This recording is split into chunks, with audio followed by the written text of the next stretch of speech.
Hello guys, welcome to season 2 of Let's Talk Ball. I'm Twitch, and with me, once again, just never get rid of him. It's Rack. I'm the only person that would answer you. Nah, dude, it's always a pleasure to be here with you, dude. Always, always. As always, as everyone knows, I've taken a little I took a little hiatus, or not, I just stopped, didn't I? Yeah, no, it's been a healthy minute faded, since we saw you. Yeah, isn't it? Faded away. Like my dreams. No. But yeah, we're back for season 2 of Let's Talk Ball. There'll be a few changes to the series, as I've explained there, but I'll explain now. So, back in season 1, we had an improvisation game that has stopped. Thank God. Yeah, I quite fucking liked it, but on popular opinion, and it's going. Basically, when you give us 5 minutes notice, of course we're going to tell you to go fuck yourself. The funniest thing is when other people have had better. It's a rare, but yeah. So how this series is going to work for this season is we'll be talking about 2 topics. There'll be one who the guests want to talk about, one who I want to talk about. If there's multiple guests, then we'll have 3 to 4 topics, and so on. So it's going to be more structured in sense, but yeah. So the first topic we'll talk about is reptiles, as we have Rax out here, who likes his reptiles, as you see. What is Obviously. that lovely, lovely name? This is Tiny Tina right here. She is actually my mainland reticulated python. Nice. She is going to be one of my really good breeding projects later on, once she's big enough. How does it feel that a snake is better looking than you, Rack? Huh? How does it feel that the snake's better looking than you? Oh, dude, with the money I paid for the snake, she better be better looking than me. She's a moneymaker right here. She's a genetic powerhouse, man. Just off topic though, what was with that beard? I think you should have known I was going to talk about this. What, the beard? It's Me and Officer Dan, Soda Wave Show, Karabukai play, dude. We're beard brothers. You will never beat Officer Dan's beard. Hey, I'm not trying to beat Dan's beard. I'm just trying to join the club. He's in a whole new club. No, I have a membership. He gave me my card. Is it authentic? Nah, I just figured, what the hell, why not? Let's give it a go, see what happens. It doesn't look too bad. I've gotten a lot of compliments, so. No, I'll roast you. I'm past that homeless-looking stage. We have. Let's talk a bit of snakes, because Right. So right now I'm an amateur hobbyist. I've been messing with reptiles for years. It's one of the loves of my life. I do have plans of eventually finishing off my biology degree, and I am also a small-time breeder. I also sell in the pet trade. So. what does that take then? Just literally breeding snakes and stuff, isn't it? Yeah, no, I love breeding snakes, lizards, all sorts of stuff, man. Anything amphibian or reptile. Sometimes I even get into, arachnids and bugs and stuff like that. So, but snakes will always be my first love in life, especially large-bodied constrictors like the reticulated python here. This little girl, just to give you an idea, she's about 4 or 5 months old. She's just a little baby. Full grown, she's going to be probably over 25 feet long and maybe 200-300 pounds. Whoa. Yeah. Yeah, no, she's one of the big boys. The reticulated python, the mainland reticulated python, is actually the world's longest living snake. Nice. Well, how long?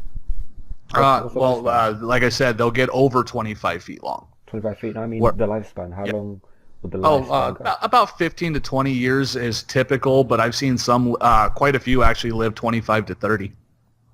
Nice. So they're a pretty good investment.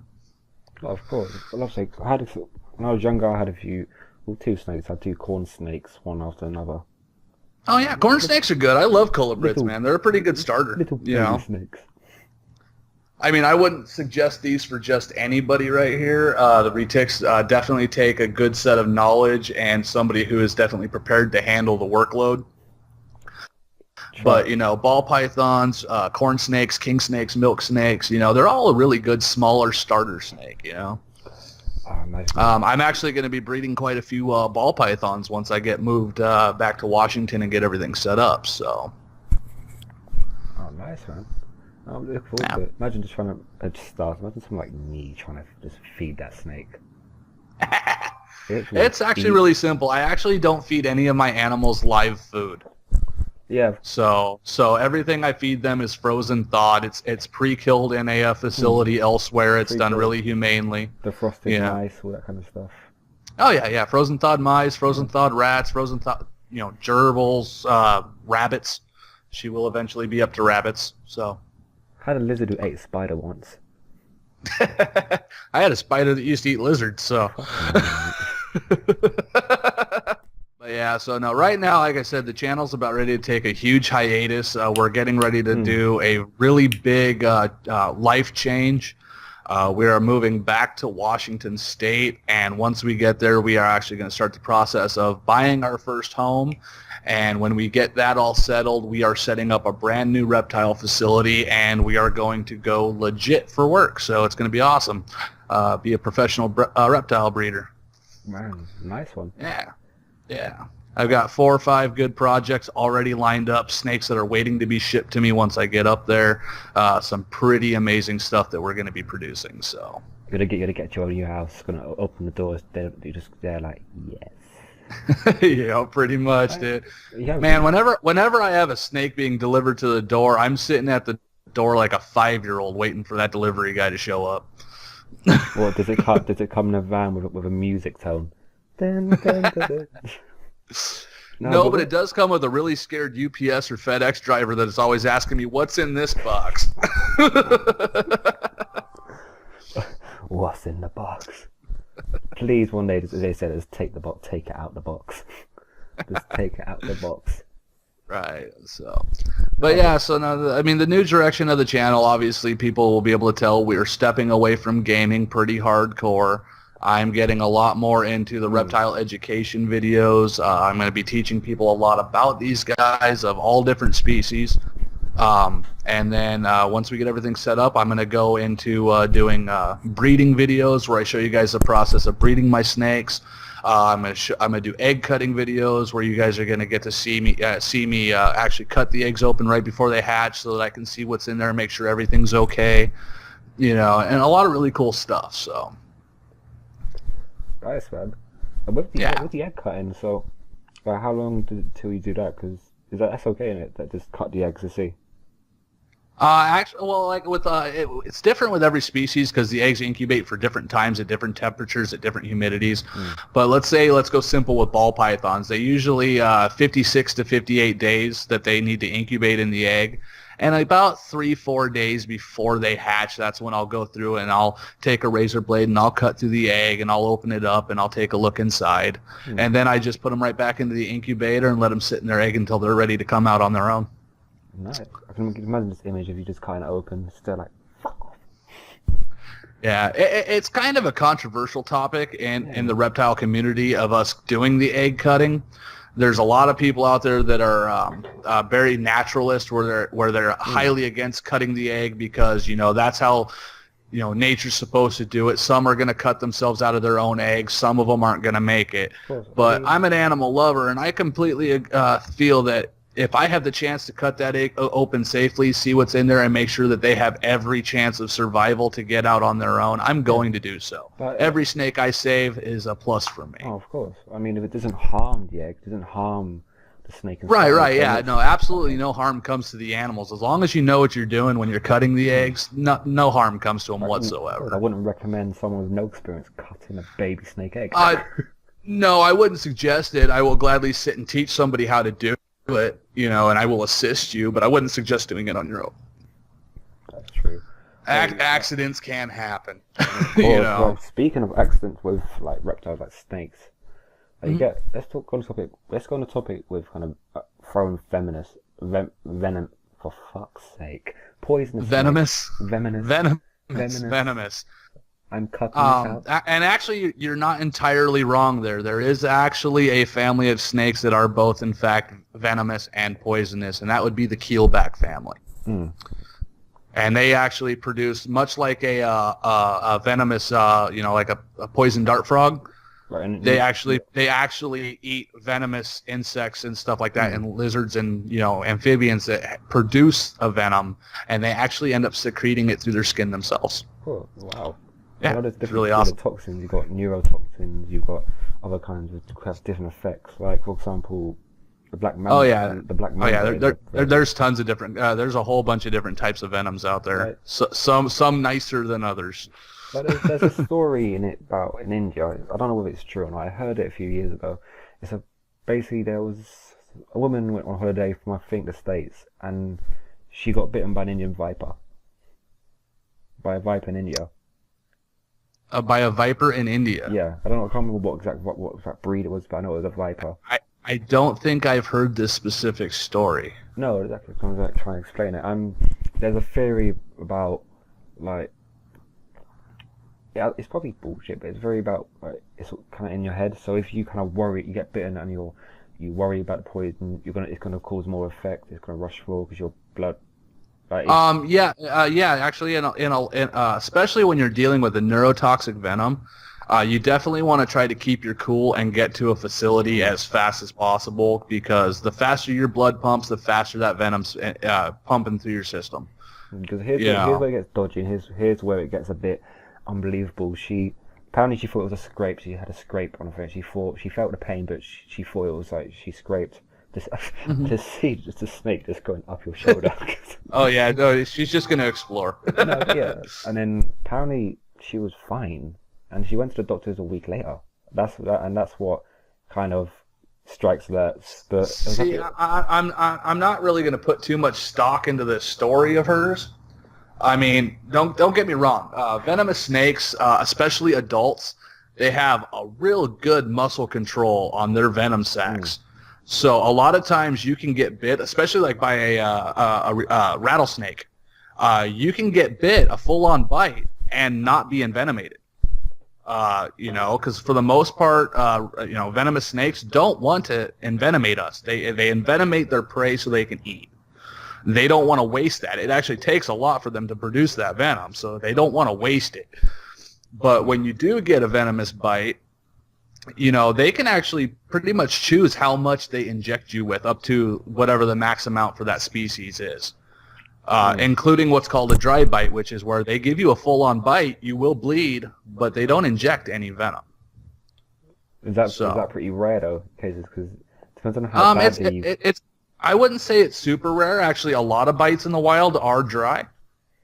It happens quite frequently. The thing is, with the way the media and everybody goes about it, nobody wants to hear about the dry bite. There's no entertainment value to that. So you only hear about the venomous bites that cause massive damage. Music. Oh, dude. The music scene is going nuts. Oh, man. I'm just getting huge into this music scene down here in Central California, dude, and it is off the hook. Oh, mate. Off the hook. You have completely different tastes, in my opinion. We have similar tastes. But... I do. I am a big-time metalhead. And right now I'm actually... You're a metalhead. You're a metalhead, and you like heavy rock music. Yeah. Hard rock, heavy metal, that's definitely where I'm at. I'm absolutely loving this local music scene here in the Fresno Modesto area. Fresno Modesto? The Fresno Modesto?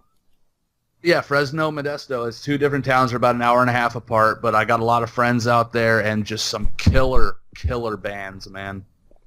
Nice. Actually, just the other night, my buddy's band, Nothing But Losers, actually opened for the original lineup of Edema. It was pretty crazy. 2 seconds. My cat is going crazy.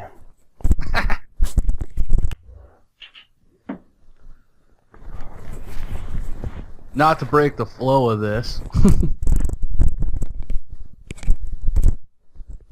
Say what, mate? Not to break the flow of this podcast, because everything seems to be going really great, but did they really give you polio crutches? Yes, they did. Oh man, that's awful. I'm sorry. I should feel bad, but I don't.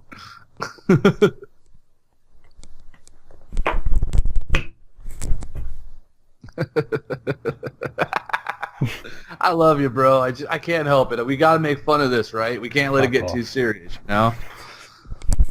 Don't need you feeling all sad for yourself. Make it a laugh. You talking with fucking Yellowstone Park on your face. Wow, really? You're terrible at these insults, man. I got Yellowstone Park all over my face. What? My face is a super volcano? No, you're just fucking hairy. Yeah, see that doesn't really work well, man. You gotta work on these things. Anyway, back to it.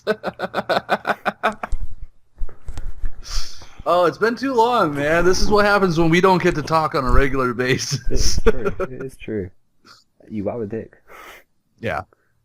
But yeah, no. Yeah. So like I was saying though, this the local music scene around in the Modesto, Fresno area. If you're into hard rock and heavy metal, it's just absolutely jumping right now. Some of the best local bands I've heard in a long, long time.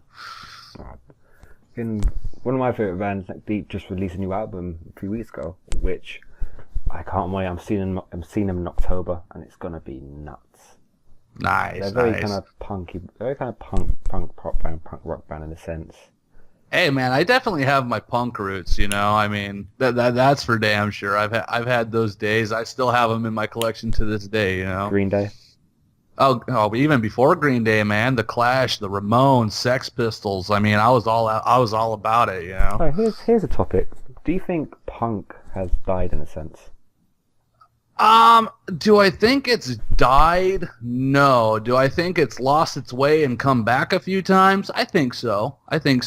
You know, it's just like metal, dude. For a long time, everybody thought metal was dead, but no, it wasn't mainstream on the radio anymore. It was back to the streets, back to the local clubs. It was there alive and thriving the whole time, you know? I mean, seriously, like I was just talking about with this local music scene. I've got friends in 1710. I got friends in Nothing But Losers. I've met this awesome band called Bav Morta, and trust me, heavy metal's still alive and kicking to this day. I mean, harder than you ever imagined. No, so do I think punk has died? No. Do I think it's changed and evolved over time? Definitely. No, it definitely has. But there's definitely people that are still stuck to their old punk roots, and it is still out there, dude. You're not going to hear it on the radio. You're not going to see it on any TV station that shows a music video. You need to get out to your local venues. You need to go find these shows, and you need to go support these bands because they are still here, man. They are still here. No, of course, they always will be. even after death, it's because you had all your Green Day, you had all that back there Clash. Now these days you have, well, back in the 90s you had the Fall Out Boy, you had your All Time Low, you had your yeah, I do feel that music's kind of taken a step back, kind of going back in time a little bit. I mean, you're seeing a lot of stuff that was popular in the mid to late 90s that's popping back up. That sound is coming back, some of it good, some of it not so much. I'm not a pop fan, but pop is getting really big and popular again. It's definitely rising from the grave, which for the people that like that stuff, man, more power to you. It's all about evolving, really, isn't it? It's all about evolving music. Everyone's going to stick to one. No band or no artist can stick to one genre or one sound. Right, exactly. It's all about evolving, really. Yeah. But I mean, I'm even into the local rap scene around here. My buddy Manic, I'm actually going to his concert next month. He's actually opening for Twisted and Blaze, which is kind of crazy. It's going to be a big show. I'm going to go check him out when he does that. So, but yeah, no, music's alive and well, dude, of all genres, man. I mean, it really is. It's just you got to know where to look. It's no longer looking to the radio. The days of the radio being where you find all your new bands and everything like that are long gone. Okay? The days of the music video are long over, man. You're going to find it on YouTube, but you're not going to find a channel dedicated to it anymore. You're going to go find these bands where they live, where they dwell. Like I said, wherever you live, doesn't matter where you are. Go to the bar, go to the pub, go to the club. you're gonna find a band playing somewhere, man. They are still out there and alive and well. I don't know. I'm kind of getting bored with the Marvel Cinematic Universe. I really hope they do something to spice it up here soon. I'm hoping Deadpool 2 will do that. Oh, Deadpool 2. Guardians of the Galaxy 2 was amazing. They did wonderful on that one. I'm just really getting bored with the Avengers, man. They're just not doing as much with it as I think they could. I think the next Avengers film will be Infinity War, and I know it's going to be a big crossover. But they're building up to it. Right now, I'll tell you, DC is owning it. Not necessarily on the Batman and the Superman franchise, but if you look at the Flash franchise, the Supergirl franchise, the Green Arrow franchise, Legends of Tomorrow, they're all doing really, really good in the TV show market. And I really think that we're going to see some massive changes and some really good movie production out of the new Justice League. I'm really excited to see it. I was super happy with Wonder Woman. It was amazing. I haven't seen it yet, but I'm looking forward to the new Justice League on watch. I haven't really followed DC that much, but it's going to be interesting. Yeah. I mean, don't get me wrong. There's that part of me that's really bummed out that they didn't give Grant Gustin from the Flash TV show the role of the Flash in the movie. But I can understand why they didn't do it, you know? Every changes for it, isn't it? It's the same character. It's the same character, just a different guy playing him. He's going to play it his own way, But I think he's going to do good. He looks good. In all superhero fashion, like, no one dies, really. Unless you're Quicksilver. Oh, hey, that's not true. In DC, people die all the time. Yeah, they come back. Superman's not dead. And Marvel, they got to set up a special series to kill people off. I mean, fucking Secret Civil War. I mean, Quicksilver in it. Quicksilver. Yeah, but does Quicksilver really count? He played a terrible Quicksilver. I like that guy as an actor, but he played a terrible Quicksilver. I disagree with you right there, mate. How can you disagree with me, He played a great Quicksilver. Huh? They intended for him to be different than the X-Men version. That was the intention of it. No, I get that he was supposed to be different, and I'm glad he did make it his own role. But it just didn't feel organic from him. It felt like he was trying too hard, you know? I mean, it's just, I don't know. There was something off about the role with him. I think somebody else should have played him. It's just like with the new Deadpool movie. I'm already nervous about the guy they've picked to play Cable. I like Josh Brolin as an actor. I don't think he's right for Cable. Well, you got to see that. You haven't seen. He might blow it away. He might. I'm going in optimistic. You know, like you've seen the new Deadpool trailer, haven't you? The little teaser. I mean, did you see the little Easter egg? He was outside the cinema. It said Logan. Yep. Yep. It's a shame they killed it. It's a shame that they finally killed him off. What was that? It's a shame they killed him. It's a shame they finally ended Logan in a sense. They kind of had to. You got to think. You know, Wolverine really doesn't age. You know, he doesn't get older. He doesn't die. You know, Hugh Jackman's been playing him for over 20 years. You know, I mean, Hugh Jackman's getting older. He wants to do more things. He doesn't want to be tied into just one role. We just wanted to see one cameo of him in Deadpool. I want to see a big fight between him and Deadpool. That's what I want to see. It's not happening anytime soon unless they. I know it's not going to happen. I mean, let's not even delude ourselves. It's not going to happen. They might. They could put him as playing himself in there maybe. Because they might. There might be a cameo of Wolverine in there, but you're not going to get what we want out of it. No, of course, but in a sense it wouldn't be Wolverine, it would be Hugh Jackman because of course of the cinema behind Logan. Right, exactly, you know, I mean, so, I don't know, we'll see how it goes. So, this has been Let's Talk Ball Season 2. Hope it was interesting for you, just a little, get back into it, a little, just easing into it. I've been away for a bit. Expect some more content coming soon. This should be out within the next day or so. I want to thank Rakk, for coming on. It's been a blast. Dude, like always. always a pleasure, man. You know I love doing these with you, dude. I'm always proud to be here. So, thank you as always. So, hope everyone's going good, and yeah. Peace.